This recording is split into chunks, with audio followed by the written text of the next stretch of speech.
République, Maître Abdoulaye Wade et le président de la République, Macky Sall, après une brouille longue de 7 ans. 48 heures après, il y a eu cette grâce accordée à l'ex-maire de Dakar, Khalifa Ababacar Sall, qui a quand même été emprisonné depuis plus de 2 ans.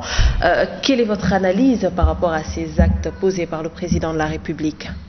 Très bien, vous avez parlé de décrispation. Je crois que le pays avait besoin de ça. D'ailleurs, on peut dire peut-être qu'il a allié la parole à l'acte, le président de la République. Parce que quand il a prêté serment, il avait clairement indiqué qu'il sera le président de tous les Sénégalais. Il avait lancé aussi un dialogue national, inclusif. Beaucoup de partis politiques, la majorité d'ailleurs, a répondu à cet appel du président de la République. On attendait de lui, quand même, les contentieux politiques qu'il a eu à gérer lors de son premier mandat, qu'on puisse les éponger. Parce que beaucoup de cœurs étaient meurtris par ses relations très tendues avec l'ancien président Abdoulaye Wade. Parce que quoi qu'on puisse dire, quand vous regardez le CV du président Macky Sall, on peut dire que le président Abdoulaye Wade a beaucoup fait pour lui. Et qu'en retour, le comportement du président Macky Sall à l'endroit du président Abdoulaye Wade n'était pas fortement salué par les Sénégalais. Parce qu'on a une culture sociologique qui est bien là au Sénégal. Rendre au moins la pièce de la monnaie. Malheureusement, on a vu qu'il y a eu des hauts et des bas. Beaucoup de bas d'ailleurs. Entre Macky Sall, le président de la République, et l'ancien président Abdoulaye Wade. Et la pomme de discorde véritable entre les deux était l'affaire Karim Wade, au fond. Il faut le reconnaître. Tant mieux si le Khalife général des Mourides, avec l'inauguration de Massalikul Jinan, une œuvre grandiose, et là je salue la philosophie mouride, qui vient par la réalisation de cette grande mosquée, la plus grande de l'Afrique de l'Ouest, donner une belle leçon de gestion à nos autorités. Qu'il est temps que nous puissions croire à nos propres forces.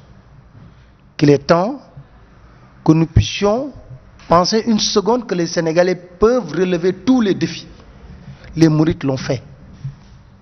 Donc c'était une philosophie mouride qu'il faut saluer. Et avec l'inauguration de Massalikul Jinan, le rôle de Serigne Mountakha Mbacké. Et je disais ce matin qu'on a beaucoup pleuré la disparition de Serigne Abdou Aziz Sy Dabakh. On avait constaté qu'il y avait un vide, qu'on le reconnaisse, qu'on le dise haut ou pas, c'était la réalité. Autrement dit, des hommes religieux qui élèvent le ton quand il le faut pour réguler notre société. Le comportement de Serigne Mountakha a été ce comportement que les Sénégalais recherchaient désespérément. Réunir 2 fils dans un lieu sacré, leur permettre au moins de renouer le dialogue, les fils du dialogue. Il a réussi. Et c'était son rôle. Maintenant, j'interpelle là tous les Sénégalais. Il faut enlever le khalife général des Mourides de toutes ces histoires de combines politiques ou pas. Il a joué son rôle, point barre. C'est de renouer les fils du dialogue. Après la suite, c'est Macky Sall, le président de la République, Abdoulaye Wade, qui doivent s'en charger. Et de se rappeler à chaque instant, s'il y a un point de divergence, ce jour où nous étions ensemble, ce vendredi, dans la grande mosquée de Massalikul Jinan. Et on voit également, avec la libération de Khalifa Ababacar Sall, ce vent de décrispation est même senti ce matin par beaucoup de Sénégalais.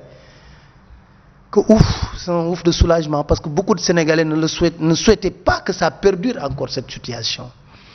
Donc, je pense qu'il faut reconnaître qu'on a fait des pas importants pour décrisper la situation au Sénégal, pourvu que ça dure. Et que les oiseaux de mauvais augure, qui parlent à tort et à travers, ne puissent pas s'immiscer dans des discours creux, fondés sur absolument rien du tout, pour envenimer encore une situation, je pense qu'on peut maîtriser à l'heure actuelle. C'est C'est important, les oiseaux de mauvaise augure doivent se taire. Hein. Je le disais la dernière fois sur ce plateau, que lorsque la colombe prend son envol à Mazerkul Djinan, les vautours et les faucons ont intérêt à se taire. Absolument. Alors, maman, hier c'est dimanche, jour relax pour vous, jour de repos pour vous, mais quelle a été votre première impression lorsque vous avez entendu la nouvelle de la libération de Khalifa Sall? Mais un énorme soulagement. Et puis un acte qui venait poursuivre la dynamique dans laquelle le président s'était engagé depuis l'inauguration de Massalikul Jinan. On aura remarqué en tout cas qu'il y a eu au Sénégal un avant Massalikul Jinan, mais il y a eu un après Massalikul Jinan. Massalikul Jinan a été un grand rendez-vous pour la nation. On a parlé en perspective de cette inauguration de télescopage en vue entre le président Abdoulaye Wade et le président Macky Sall, tellement les relations étaient distendues. À l'arrivée, on a assisté à de chaudes empoignades, à de chaudes poignées de main, à des embrassades, et on a eu comme l'impression que les deux hommes attendaient ce moment qu'ils ne pouvaient pas eux-mêmes créer, mais que le khalife général des Mourides a eu à provoquer. Dans la foulée de ça, il fallait s'attendre qu'on aille également vers une libération de Khalifa Sall sous la forme d'une grâce présidentielle. Certes, hier, la famille, les proches, ainsi que les partisans de Khalifa se sont sentis sans doute soulagés par sa libération. Mais contrairement à ce que l'on pourrait croire, il y a aussi que le président Macky Sall a dû lui aussi pousser un ouf de soulagement. Parce que moi, je l'ai déjà dit sur ce plateau, ce dossier Khalifa Sall est de loin plus encombrant et plus gênant pour le président Macky Sall que ne l'a été le dossier Karim Wade, pour au moins 3 raisons. La première raison, c'est qu'au déclenchement de ce qu'il est convenu d'après l'affaire de la caisse d'avance de la mairie de Dakar, Khalifa Sall, contrairement à Karim Wade, était investi de fonctions officielles. Il était maire de Dakar. Et on a entendu, on a vu toutes les péripéties de sa révocation avec ce décret présidentiel. Ensuite, il a eu la prouesse de réussir à se faire investir sur la liste des législatives et de passer député. Là aussi, on a vu avec quelles difficultés on a eu à procéder à la levée de son immunité parlementaire et toute la polémique qui avait été charriée en son temps. Donc, première chose, il était investi, contrairement à Karim Wade, de fonctions officielles au moment du déclenchement de l'affaire. La deuxième chose, c'est que Khalifa Sall a eu également comme co-détenu Mbaye Touré, son directeur administratif et financier, qui se trouve être également un talibé de Serigne Mountakha Mbacké. Vous comprendrez donc la douce pression que le président Macky Sall a dû recevoir du khalife par rapport à ce talibé dont le sort était lié à celui de Khalifa Sall. La troisième raison pour laquelle Khalifa Sall était un dossier encombrant, et c'est ça tout le paradoxe de l'affaire Khalifa Sall. C'est-à-dire, autant il a été absent sur la scène politique, autant il a fait montre d'une présence médiatique très forte. Rappelez-vous cette pétition même qui a eu à circuler et qui a enregistré plus d'1 million de signatures et qui était donc une pression supplémentaire pour le président Macky Sall. Donc, pour toutes ces raisons, je crois que le président Macky Sall cherchait une porte de sortie pour attendre vers la libération de Khalifa Sall. Et c'est pour cette raison d'ailleurs qu'on l'a senti agacé à chaque fois qu'on l'interpellait sur le dossier Khalifa Sall. Rappelez-vous ce qu'il a dit à nos confrères de RFI. Je crois que c'est une sortie malencontreuse qui est tout simplement liée au fait qu'il se sent mal à l'aise à chaque fois qu'on aborde ce sujet. Donc il avait lui aussi besoin de cette porte de sortie, d'où d'ailleurs tout ce qui s'est passé par la suite.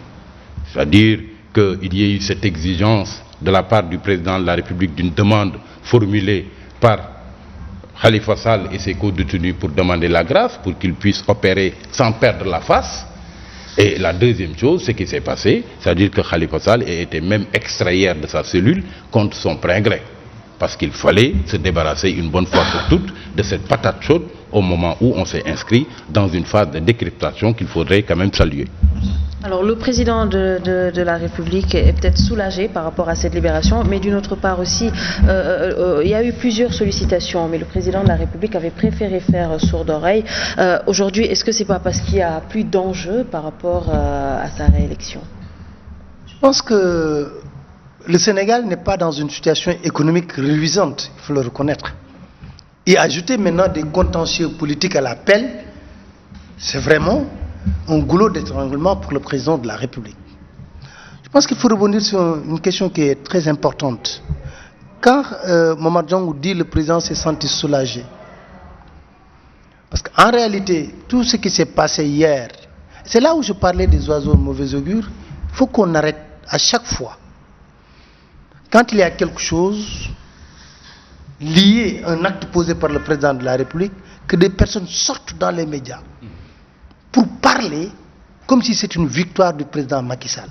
Dire par exemple que oui, Khalifa Sall a introduit une demande de grâce, Macky Sall a donné une suite favorable à cela, je dis, c'est en retour reconnaître une chose, qu'il n'a pas les qualités de grandeur d'un homme d'État, la magnanimité d'un homme d'État, qui peut regarder que la situation exige de lui qu'il puisse jouir de ses prérogatives constitutionnelles et gracier des personnes sans leur demande. C'est très clair. Si on reconnaît que, oui, pour que le président de la République puisse gracier les Mbaye Touré, les Khalifa Sall, oui, c'est eux, on a entendu cette polémique que je trouve inutile, qui a été, je pense, alimentée par le ministre même de la Justice. Malick Sall. Malick Sall. Et c'était, à la limite, ça m'a fait rire, parce que j'ai dit, mais, nom de Dieu, si vous dites que, oui, c'est sur la demande de Khalifa Sall, en retour, reconnaissez que vous dites, de manière subtile, que le président de la République n'a pas la grandeur d'un homme d'État, la magnanimité d'un homme d'État, capable de se lever au-dessus des contingences pour dire que le pays a besoin d'être pacifié. Même si Khalifa Sall, même si Mbaye Touré ne me demandait pas ça, c'est des prérogatives constitutionnelles, je décide moi-même de les gracier. Bref, c'était une parenthèse par rapport à cela. Mais je crois qu'en réalité, aujourd'hui, on a commencé un dialogue national, un dialogue politique. Mais, comme on dit, il y a beaucoup d'obstacles à surmonter par rapport à ce dialogue. Et le fait d'avoir des contentieux et des prisonniers qui se considèrent comme des détenus politiques, d'ailleurs, c'est tellement vrai que quand vous regardez les réactions des autres maires des différents pays du monde, des maires francophones, j'ai eu à lire des déclarations où des maires disent que nous sommes soulagés d'apprendre la libération de notre ami et frère Khalifa Sall, un détenu politique. Et Anne Hidalgo disait, mairesse de Paris, que c'est un vent de réconciliation pour le Sénégal. Oui, très bien, mais je veux dire, le fait d'appeler Khalifa Sall un détenu politique porte atteinte à notre démocratie. Ça, il faut le reconnaître. Il faut savoir tirer des leçons par rapport à ce que nous avons vécu.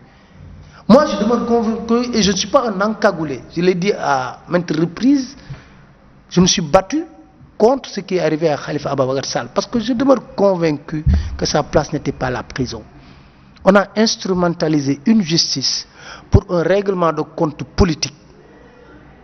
Et j'avais toujours l'habitude de dire aux juges, le jour où Macky Sall, politiquement, va sentir la nécessité de libérer Khalifa Sall, je pense qu'il ne va pas recueillir votre avis. Et ce qui est arrivé hier. Maintenant, il faut qu'on tourne rapidement cette page de polémique entre grâce et tout ce qu'il y a au niveau de ça. La grâce, tout le monde sait, Maître Kassim Touré l'a assumé. Il dit que c'est moi qui ai introduit la grâce pour Mbaye Touré. Et le président de la République n'a fait qu'élargir cette grâce au bénéfice de Khalifa Ababacar Sall et les autres. Bref, Khalifa Sall sort de prison. Maintenant, c'est un homme politique. Le débat sur son inéligibilité est en cours à l'heure actuelle. Le président Macky Sall, vous savez très bien qu'en matière de stratégie politique, il a toujours arme qu'il garde contre ses adversaires. Je ne crois pas, d'ailleurs, la grâce présidentielle, il y a déjà le débat. Ça suscite un débat. Il y a des juristes qui pensent que Khalifa Sall, malgré tout, peut être éligible, comme Ngouda-Mboup l'a dit. Il y a Ndiak Fall qui dit le contraire. Le débat est là. Mais nous n'en sommes pas encore là pour l'instant. Je pense qu'il y a d'autres priorités et qu'on doit se focaliser sur l'essentiel. L'essentiel, il est temps que dans ce pays-là, qu'on se réveille un matin, qu'on parle des questions de développement. Mais on ne peut pas se réveiller le matin, chaque jour, à la une, convocation du procureur, la DIC interpelle telle personne, le procès de telle personne, condamnation de telle personne. Je pense qu'on doit dépasser cela. Et ça, le président Macky Sall a un rôle fondamental à jouer là-dessus. Parce que c'est lui qui a déclenché ça dans son premier mandat, parce qu'obnubilé par un second mandat, peur d'aller au second tour, tout potentiel adversaire qui existerait, même dans son imagination plus fertile, il faut l'éliminer. Je pense que nous n'en sommes même plus à ce niveau-là. Donc il doit donner des gages de bonne volonté et que aussi de part et d'autre, que chacun puisse accepter de faire le pas. Aussi bien l'opposition que le président Macky Sall. Il a posé des actes. C'est pourquoi je dis ceux qui sortent dans les médias, qui parlent là, ils doivent se taire pour qu'on puisse aller vers l'essentiel, permettre aux Sénégalais de se concentrer sur des questions de développement économique, sur des questions vraiment qui sont là et qui préoccupent véritablement les Sénégalais. C'est très clair. Alors oui, il a parlé de ça, disant que c'est pas peut-être essentiel, mais peut-être pour ceux qui sont avec Khalifa Sall, c'est un peu essentiel cette question de savoir s'il est éligible par rapport à une élection présidentielle, probable élection présidentielle. Ngouda Mboup est sorti invoquant l'article 31 du Code électoral, disant qu'il est possible aujourd'hui pour Khalifa Sall de se présenter à une élection présidentielle. Alors quel avenir politique pour Khalifa Sall? Écoutez, moi je pense que je reviendrai tout à l'heure sur l'avenir politique, mais je commence d'ailleurs à préciser que le fait que j'ai dit qu'il y a un avant Massalikul Jinan et un après Massalikul Jinan ne doit pas revenir à faire abstraction quand même de la volonté affichée par le président Macky Sall après sa réélection, aussitôt après sa réélection, pour aller vers une décrispation de l'échiquier politique et de l'espace politique et social. L'opposition à un dialogue parce que d'abord, contrairement à ce qu'on lui a toujours reproché durant le premier mandat, il avait une démarche et une posture très clivante, très partisane. Et il y a eu une instrumentalisation de la justice qui pouvait se montrer d'une certaine mansuétude quand vous êtes du camp du pouvoir et d'une certaine célérité et une certaine sévérité quand vous êtes du camp de l'opposition. Cette posture très clivante du président de la République et de son système, on le lui a reproché durant tout le long de son premier mandat. Et moi, j'ai fait partie de ceux qui avaient applaudi, aussitôt après sa réélection, quand on l'a vu afficher une posture présidentielle. Quand il a eu le triomphe modeste et quand il a appelé tous les Sénégalais à se retrouver autour de l'essentiel.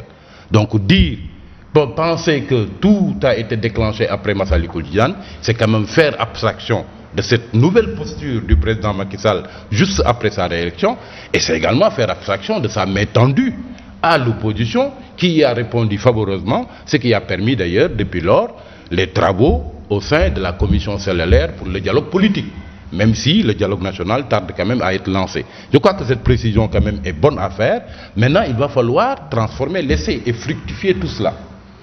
Il ne faudrait pas que le président de la République surfe uniquement sur cette nouvelle vague des retrouvailles avec Wade et sur la libération de Khalifa Sall en pensant que peut-être cela suffit à donner lieu à un dialogue politique. Je pense que le dialogue politique, qui connaît quelques écueils jusque-là, gagnerait à être fouetté par cette nouvelle dynamique.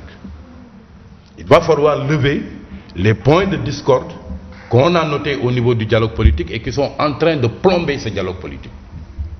Moi, je serais même pour que le président Abdoulaye Wade et le PDS, qui ont jusqu'ici manifesté le refus de participer au dialogue politique, maintenant qu'il y a ce nouveau vent, doivent intégrer le dialogue politique.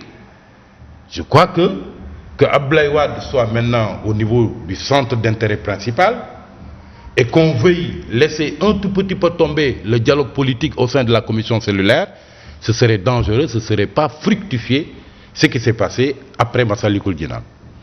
La deuxième chose, même le camp de Khalifa Sall, qui est jusque-là participé au dialogue, doit également rester dans ce cadre-là pour que ce dialogue politique puisse avoir vraiment son sens, que tous les écueils soient levés. C'est là où on aura fructifié ce qui s'est passé à Massalikul Jinan et la libération de Khalifa Sall. Maintenant, pour en revenir à son avenir politique, je crois que Khalifa Sall, qui est quand même un vieux briscard de la politique, c'est pas quelqu'un à qui on apprend à faire la politique, a commencé à préparer son avenir politique depuis la prison. Quand il a refusé systématiquement d'introduire une quelconque demande de grâce à l'endroit du président Macky Sall. Parce que le faire, pour lui, reviendrait à reconnaître les faits dont il était accusé. Or, pour un homme politique comme lui, qui a un avenir politique devant lui, le tribunal de l'opinion compte beaucoup. Et il ne voulait pas, à travers une demande de grâce dûment écrite au président de la République, que les Sénégalais puissent y percevoir le fait qu'il ait accepté les faits dont il était coupable et que son intégrité morale puisse être mise en doute. Ça veut dire donc qu'il préparait son avenir politique.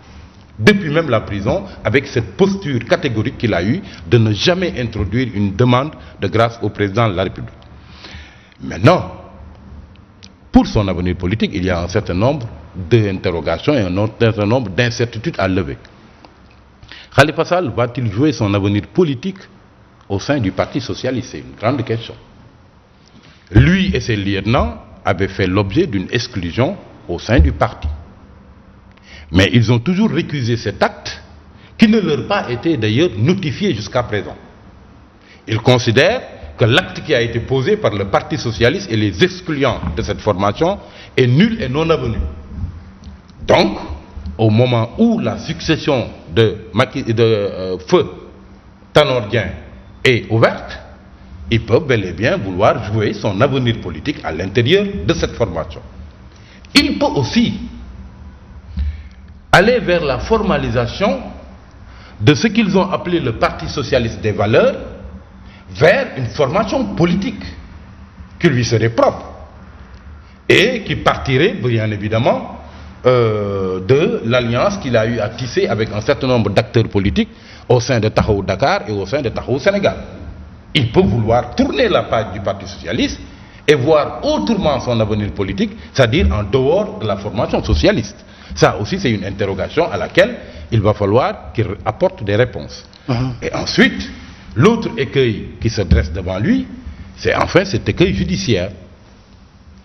Il a évoqué, Pape Alé, tout à l'heure, le débat qui s'est déjà fait jour entre constitutionnalistes autour de sa déchéance électorale. Est-il habilité à participer à des élections? Oui ou non? Doit-il forcément faire l'objet d'une amnistie des faits dont il est accusé ou d'une amnistie à titre personnel, donc d'une réhabilitation d'ici 2022 pour pouvoir participer à des élections? Ça, c'est l'avenir que nous édifiera. Donc à partir de ce moment, je crois qu'il y a un certain nombre d'incertitudes et d'interrogations qui ne nous permettent pas, pour l'heure, d'avoir une idée très claire de ce que sera l'avenir proche ou lointain de Khalifa Sall au plan politique. Alors, Pape Alé, quoi qu'on puisse dire, qu'il peut faire le moins peut le plus, dit l'adage. Alors, après ce premier acte allant dans le sens de gracier Khalifa Sall et ses co-accusés, peut-on penser pour croire que le président Macky Sall pourrait être dans une dynamique en posant un autre acte plus fort concernant une probable loi d'amnistie concernant Karim Wade et au-delà de Khalifa Sall, Karim Wade? J'attends de voir, parce qu'il ne nous a jamais habitués à ce genre de faits. J'attends de voir le président Macky Sall le faire. Mais pour rebondir un peu sur ce que disait Momar Diong, je demeure convaincu, entre le Parti socialiste et Khalifa Sall, qui a beaucoup plus besoin de l'un de l'autre. Vous pensez que c'est le Parti socialiste qui a beaucoup qui a Il cherche un leader. Quel est le leader du Parti socialiste aujourd'hui qui a l'étoffe de Khalifa Ababakar Sall? Citez-moi. On se pose la question. Voilà. Et ce que les gens n'ont pas remarqué dans la stratégie électorale de Khalifa Sall, quand on regarde très bien, il a toujours dépassé le cas du Parti socialiste. Cheikh Gueye, qui est un de ses lieutenants, il est de la LD. Soham Wardini est de l'AFP. Les gens oublient. Moussa Tine, il a son parti politique. Donc la stratégie de Khalifa Sall depuis 2009, je ne parle même pas de 2014, c'est de bâtir une coalition autour de sa personne. Et si on regarde très bien, toutes les personnes les plus engagées dans le combat de Khalifa Ababakar Sall, les plus en vue, on peut citer Cheikh Gueye quand même. On peut quitter Soham Wardini, citer Soham Wardini. Moussa Tine, n'en parlons pas. C'était des hommes de confiance. Ils ne sont pas du Parti socialiste. Je suis désolé. Est-ce que si le Khalifa Sall se contente du Parti socialiste, il ne sera pas à l'étroit? Ou bien est-ce qu'il ne va pas provoquer un autre combat inutile pour lui et qui va lui faire perdre du temps par rapport à ses propres ambitions? Est-ce que ce n'est pas plus stratégique pour lui de développer une autre plateforme politique avec ses lieutenants, avec qui il est toujours? Parce que quand vous avez Cheikh Gueye, vous avez la LD. Soham Wardini a clairement indiqué que être avec Khalifa Sall, pour elle, est préférable que de retourner à l'AFP. Même si le portail de Colobane lui est ouvert? Non, c'est pourquoi je dis, qui a besoin de l'un ou de l'autre entre Khalifa Sall et le Parti socialiste? Parce qu'aujourd'hui, quand même, on a lu la dernière fois Pierre Sané faire une très belle contribution, qui est membre du Parti socialiste, qui interpelle la gauche pour dire quelle est leur vocation normale et naturelle. Est-ce que vous devez accepter de continuer d'être dans la coalition Benno Bokk Yakaar, toujours sous forme de wagon, alors que la locomotive est l'APR? Est-ce que vous devez continuer à l'accepter comme tel? Il a dit, pour rendre un vibrant hommage à Amath Dansokho, à Ousmane Tanor Dieng, la vocation de la gauche est de se revoir. Parce que quand même, d'ailleurs, c'est la pomme de discorde véritable entre Ousmane Tanor Dieng, et Khalifa Sall, c'est ça. Khalifa Sall l'a clairement indiqué. Il dit qu'on est d'accord d'être dans une coalition, mais on ne peut pas être dans une coalition où le parti au pouvoir cherche à débaucher vos hommes, cherche à se massifier, et vous dites que oui, nous on est toujours loyal, on reste dans la coalition. On ne cherche pas à massifier. Mais 2014, ce qui s'est passé est très clair. Benno Bokk Yakaar a eu sa liste à Dakar. Khalifa avec ses hommes, avec Taxawu Ndakaaru, les a laminés. Sur les 19 communes d'arrondissement, il n'y a que Yoff qui a échappé. Donc pour vous dire que, est-ce que politiquement c'est stratégique pour Khalifa Ababakar Sall de revenir engager un combat de reconquête de l'appareil du Parti socialiste? Donc Khalifa Sall doit écarter cette thèse de retrouvailles entre le Parti socialiste. Mais il veut vider le Parti socialiste. Il crée une plateforme et les militants vont venir le rejoindre sur la plateforme. Il peut le faire. Parce que la preuve, quand les gens ont su que l'APR ne va pas lâcher les communes, après qu'ils aient soutenu le candidat de l'APR, en l'occurrence le président Macky Sall, jusqu'à qu'il occupe le fauteuil présidentiel, eux, ils lorgnaient les communes. Qu'est-ce qu'ils ont fait? Ils sont partis se réfugier derrière la liste Taxawu Ndakaaru, non? Pour sauver leur peau. Même Ousmane Tanor Dieng avait créé sa propre liste pour les départementales à Mbour. Il a été battu par le président du stade de Mbour. Mais c'était pas sourd, c'était avec Benno ak Tanor, je crois. Il n'était pas avec Benno Bokk Yakaar. Donc pour vous dire que politiquement, on ne peut pas spéculer à l'heure actuelle. Le concerné n'a pas indiqué la direction. Tout à fait. À l'heure actuelle, qu'il va suivre, et je crois même qu'il n'a même pas besoin de l'indiquer à l'heure actuelle. Il a besoin de se retourner, de se ressourcer auprès de sa famille. Il est resté pendant 900 jours, 2 ans et demi pratiquement. 930. Il a besoin quand même de se ressourcer, d'avoir les idées en place et de pouvoir engager son combat politique. Maintenant, quel comportement le Parti socialiste va avoir par rapport à ce combat politique? Parce qu'après la disparition de Ousmane Tanor Dieng, on a entendu des grincements dedans.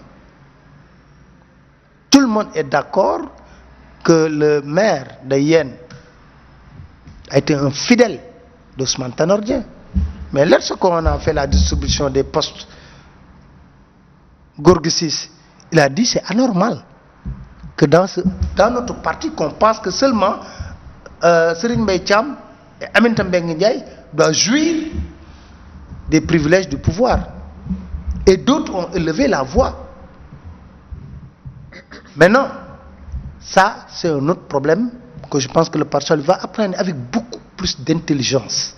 Parce que je n'ai jamais vu, moi, un parti qui se sépare de ces lieutenants qui gagnent des élections. Bamba Fall a gagné Médina. Barthélemy a gagné Mermoz. Vous, on cherche à massifier votre parti. Vous voulez se séparer de ces personnes qui gagnent des élections.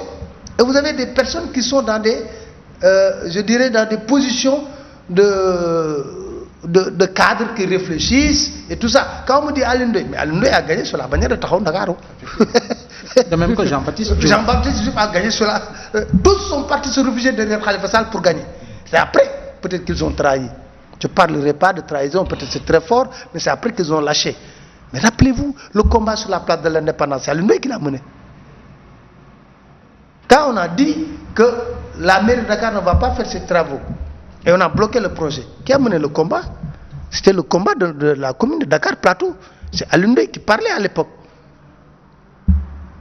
C'est pour vous dire qu'aujourd'hui, qu'il a le temps, peut-être, de se réunir avec ses lieutenants, de se ressourcer d'abord avec sa propre famille naturelle, et puis de rencontrer après, de réfléchir sur comment organiser tout cela, si tenter de croire qu'il va encore se battre au plan politique et montrer. Mais tel que j'ai lu l'adresse au peuple sénégalais de Khalifa Sall, je pense qu'il est toujours dans l'esprit de combattre, de se battre également politiquement, parce qu'il a clairement indiqué que ce n'est pas en le mettant en prison qu'on va empêcher les milliers de voix de parler à son nom, et que le combat continue et que le Sénégal est au-dessus de nos petites querelles et vanités et tout cela. Il en a parlé. Donc lui-même, je crois qu'on verra ce que ça va donner. Il est prêt pour un combat politique. Oui, alors, on le sait, hein, Pape Alé a fait état de deux responsables du Parti socialiste. Quoi qu'on puisse dire, Aminata Mbengue Ndiaye, sa base c'est beaucoup effrité au niveau de Louga. Serigne Mbaye Thiam, quand même, on ne le connaît pas une base politique assez consistante. Et Abdoulaye Wilane aimait le vœu de succéder à Macky Sall. Il l'a dit à la Mecque, il l'a réitéré, c'est son droit le plus absolu. Ouais. Mais Momar Diong, le Parti socialiste aujourd'hui, on le sait, d'ici 2024, tout peut arriver par rapport à une recomposition justement du landerneau politique sénégalais. Le Parti socialiste devra penser à avoir un candidat en 2024. Est-ce que la personne la plus indiquée ne peut pas être Khalifa Sall justement? Moi, je vais élargir l'analyse au-delà du Parti socialiste. Le président Macky Sall, avec ces deux nouvelles donnes, en l'occurrence les retrouvailles avec Wade et la libération de Khalifa Sall, le président Macky Sall pourrait en tirer un énorme profit. Parce que d'abord, il y a un vent de décrispation qui va souffrir, ce qui est bon d'ailleurs pour son régime, au moment où, pas plus tard que la semaine dernière, on faisait état d'un avenir proche qui pourrait être très difficile, avec un renchérissement de certains produits de consommation courante, avec aussi les syndicalistes du secteur de l'éducation qui sont vent debout et qui attendent la rentrée scolaire pour déterrer peut-être la hache de guerre et amener l'État à respecter les accords qu'il avait signés depuis le 30 avril 2018. Dans un contexte comme ça, aller vers une décrispation politique peut être très profitable au président Macky Sall. Ça, c'est la première chose. La deuxième chose, c'est que la libération de Khalifa Sall et les retrouvailles avec Wade pourraient être, contrairement à ce qu'on pourrait croire, un cadeau empoisonné pour l'opposition. Macky ne fait pas que garnir les rangs de l'opposition. Mais il crée peut-être les conditions d'un choc des ambitions au niveau de l'opposition. Parce que il ne faut pas perdre de vue qu'il y avait quelque chose autour duquel un certain nombre de leaders de l'opposition, ayant pris part au dialogue, travaillaient. En l'occurrence, lancer un processus qui pourrait déboucher sur le fait de faire de Idrissa Seck arrivé deuxième à la dernière présidentielle, le chef de l'opposition. Est-ce que ce projet-là ne tombe pas à l'eau au moment où Khalifa Sall vient de faire son retour sur la scène politique et le Parti démocratique sénégalais et Abdoulaye Wade, qui étaient jusque-là en marge du dialogue, sont maintenant au centre de ce qui va se faire et de ce qui va se dessiner. Donc, il y a un choc des ambitions en vue par rapport à une situation qui semblait tout tracée pour faire de Idrissa Seck le leader de l'opposition. Khalifa Sall, avec ses alliés, peut également se prévaloir d'un leadership qui lui permet quand même d'avoir les premiers rôles au sein de l'opposition. Il en est de même pour un parti démocratique sénégalais qui, jusqu'à présent, est quand même le principal parti de l'opposition. Et revenant au centre des manœuvres, etc., le Parti démocratique sénégalais voudra également profiler quelqu'un. Parce que jusque-là, le président Macky Sall avait une situation assez risquée qui le mettait en face avec ce que j'appelle les technopolitiques uniquement. Les Sonko avaient trouvé quand même un vide, et la nature ayant horreur du vide, il s'est engouffré dans cet espace, il occupait et l'espace médiatique et l'espace politique, quasiment seul, avec ceux avec lesquels il avait des atomes crochus, c'est-à-dire ceux qui sont au sein de Aar Li Ñu Bokk. Maintenant que Macky Sall vient d'élargir Khalifa Sall, maintenant qu'il s'est raboboché avec Abdoulaye Wade et le PDS, qui viendront vouloir jouer un rôle, le bloc de ce que j'appelle les dialogueurs qui ont accepté la main tendue de Macky Sall, et maintenant les technopolitiques de l'autre, vous allez voir un échiquier politique où l'opposition aura plusieurs leaders qui chacun voudra jouer les premiers rôles.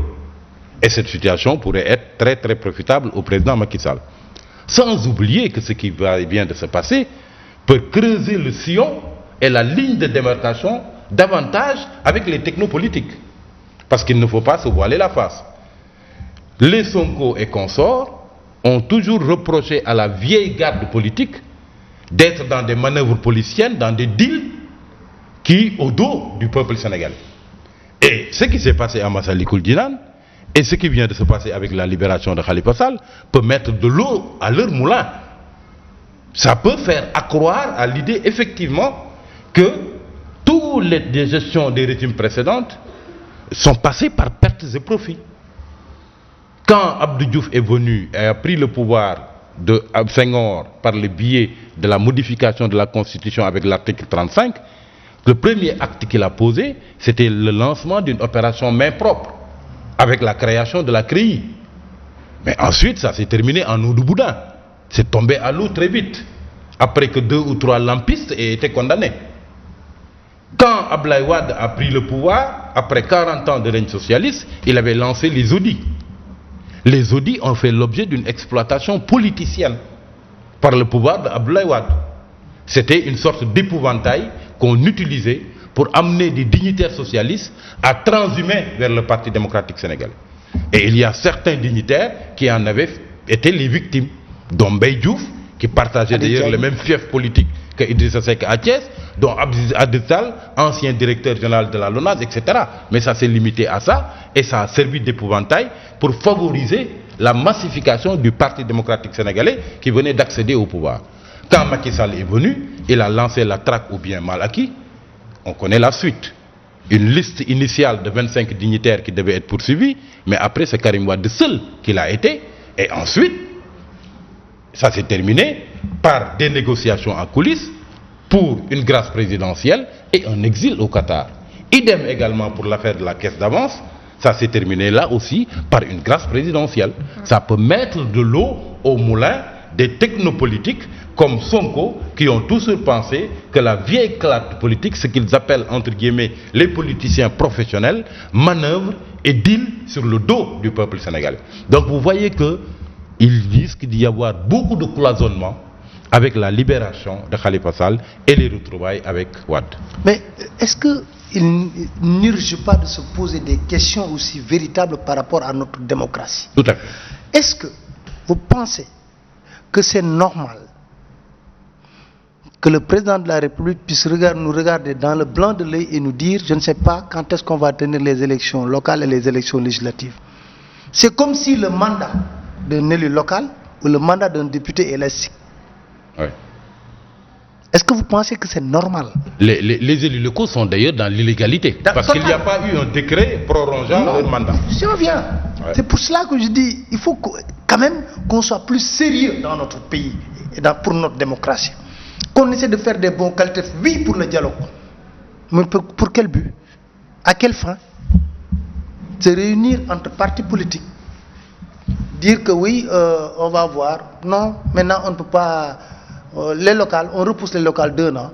Nous, partis politiques, nous décidons d'augmenter de 1 an le mandat que le peuple sénégalais a choisi pour les élus locaux. Ça entache la démocratie en quelque sorte. Ah mais c'est scandaleux.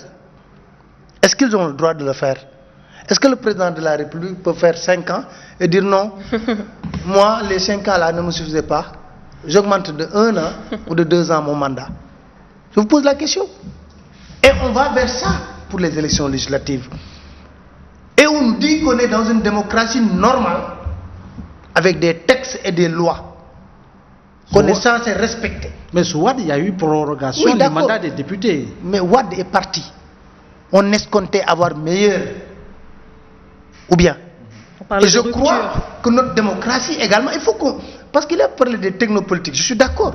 Mais le débat que posent ces technopolitiques, c'est un débat qui est réel.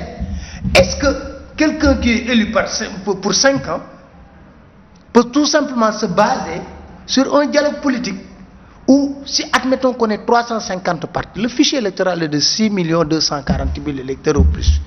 Ok? Alors, les 350 partis, si vous réunissez tous leurs militants, il ne faut même pas 2 millions. Et là, j'exagère.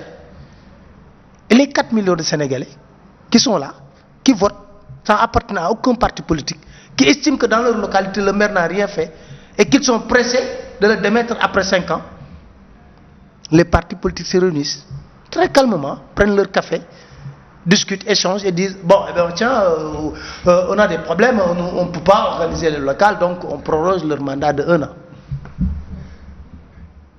Vous pensez que c'est normal et sérieux?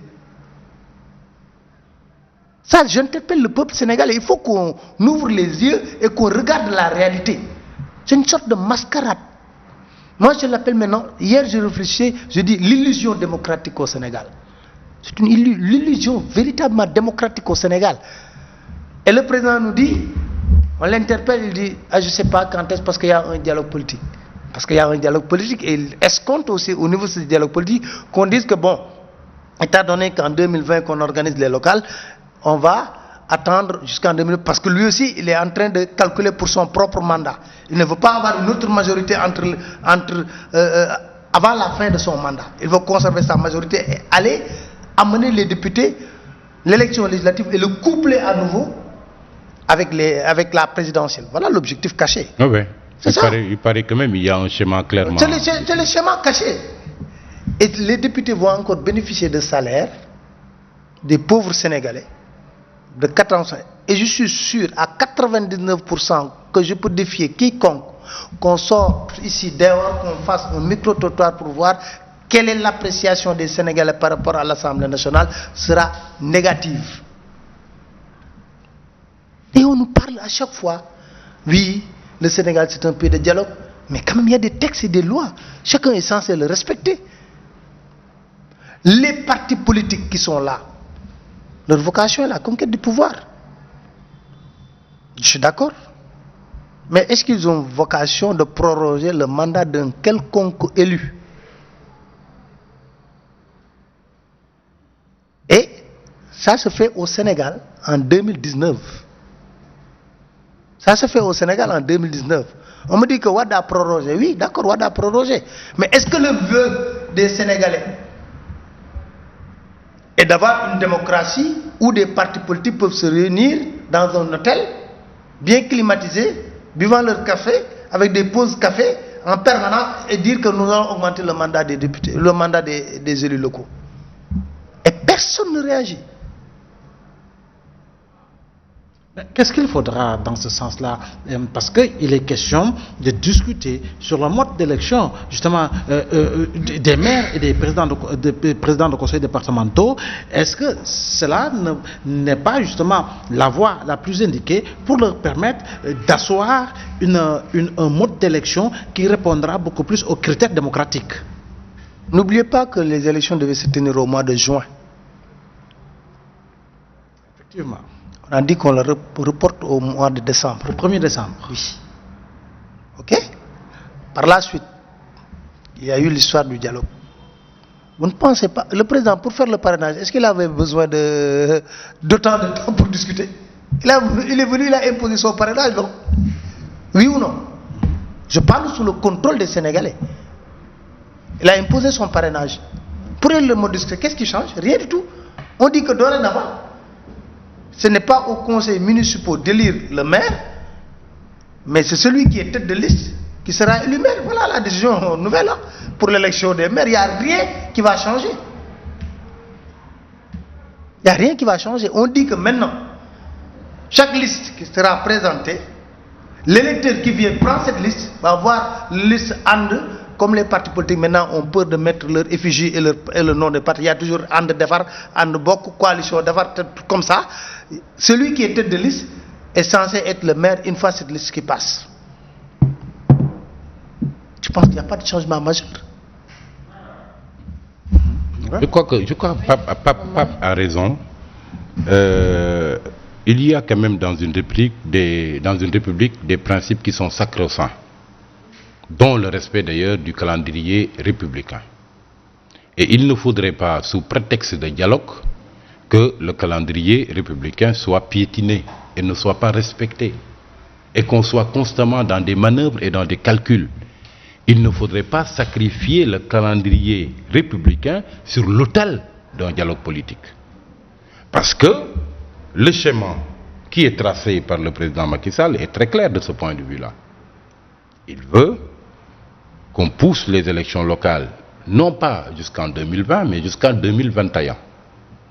Et si on pousse les locales jusqu'en 2021, les législatives devant avoir lieu en 2022, systématiquement seraient repoussées, parce qu'on invoquerait la proximité entre les deux échéances et la difficulté peut-être du pays à faire face sur une année à deux élections majeures, pour après avoir fait les locales en 2021, coupler les législatives de 2022 à la présidentielle de 2024. Vous croyez quand même qu'on ne peut pas jouer avec le calendrier républicain de cette manière. C'est inadmissible.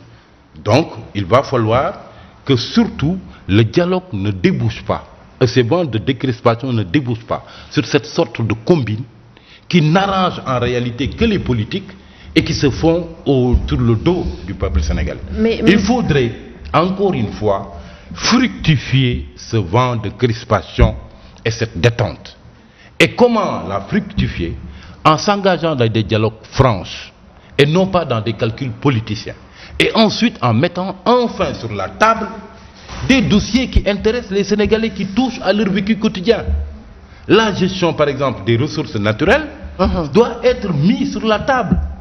Les problèmes de la redevabilité, il a évoqué tout à l'heure l'exemple des gestions et de redevabilité qu'a été Massalikul Jinan, qui a été construite avec 20 milliards, là où la seule réhabilitation du building administratif a coûté le double, d'avenant en devenant. Et qu'on a refermé. Donc il y a un problème. Je crois que ces questions de transparence dans la gestion des deniers publics, la question de la gestion des ressources pétrolières et gazières, le problème de l'emploi des jeunes, toutes ces questions-là devraient être mises sur la table pour être discutées franchement, pour que pour une fois, qu'on ait l'impression que les acteurs politiques ne sont pas en train de discuter uniquement de ce qui les concerne, c'est-à-dire